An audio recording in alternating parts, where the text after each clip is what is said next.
ఆయుధాలు అవసరం లేని యుద్ధం పేరు మోసం. వెన్నంటూ ఉంటూ వెన్నుపోటు పొడిచేదాన్ని పేరు స్నేహం. నమ్మించి గొంతు కోసేదాని పేరు ప్రేమ. ఇవన్నీ కలిసిన మృగం పేరు మనిషి. మాట పొదుపు చేస్తే నీకు మేలు, ధనం పొదుపు చేస్తే నీ బిడ్డలకు మేలు, జలం పొదుపు చేస్తే ఈ జగతికే మేలు.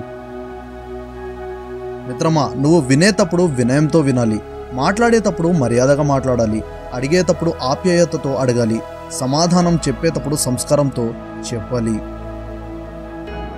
పెంచుకుంటే పెరిగేది మమత, పంచుకుంటే తరిగేది బాధ, పెంచుకున్నా పంచుకున్నా మిగిలేది జ్ఞాపకం. రక్త సంబంధికులే పట్టించుకోవడం మానేసి మధ్యలో వదిలేస్తున్నారు. ఇక మధ్యలో వచ్చిన బంధాలు వదిలేయడంలో తప్పు ఏముంది? మనిషి పుట్టుక నుండి చావు వరకు ప్రతి విషయం డబ్బుతో ముడిపెడుతున్నాడు. అందుకేనేమో మనిషి జీవితం యొక్క మాధుర్యాన్ని ఎప్పుడో మర్చిపోయాడు. కొన్ని సందర్భాల్లో ఆవేశంగా పరిగెత్తడం కన్నా ఆలోచించి నడవడం మిన్న. ఎప్పుడు నడవాలి, ఎప్పుడు పరిగెత్తాలో తెలిసి ఉండటమే వివేకం. మిత్రమా, జీవితంలో ఆవేశంతో పరిగెత్తితే ఆయాస వస్తుంది, మరి ఆలోచించి పరిగెత్తితే ఆనందం ఉంటుంది.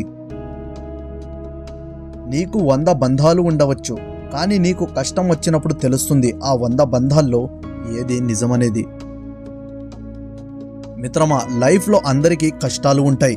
కొందరు ఆ కష్టాలని చిరునవ్వుతో కప్పేస్తారు, కొందరు కన్నీటితో వెల్లడిస్తారు. మనం ఎదుర్కొనే ప్రతి కష్టం వెనుక ఓ అవకాశం దాగి ఉంటుంది. కాలం మారిపోయింది. ఒక కాలం ఉండేది, ఒక మంచి పని చేస్తే 10 మంది మిత్రులయ్యేవారు. ఇప్పుడు ఒక మంచి పని చేస్తే 100 మంది శత్రువులవుతున్నారు. మనుషుల్లో చెడును వెతకడం సాధారణమైన మనుషుల వ్యక్తిత్వం. చెడులో కూడా మంచిని వెతకడం గొప్ప మనుషుల వ్యక్తిత్వం. వెతుక్కుంటూ వెళ్లకు, అవమానపడతావు. ఎదురు చూస్తూ ఉండకు, మోసపోతావు. నిన్ను మాత్రమే నువ్వు నమ్ముకో, ఇది నటన ప్రపంచం. ఎంత గొప్ప బంధమైనా ఏదో ఒక సమయంలో మనల్ని వదిలి వెళ్ళక తప్పదు. చివరి వరకు మనతో ఉండేవి వాళ్ళు మిగిల్చిన జ్ఞాపకాలు మాత్రమే.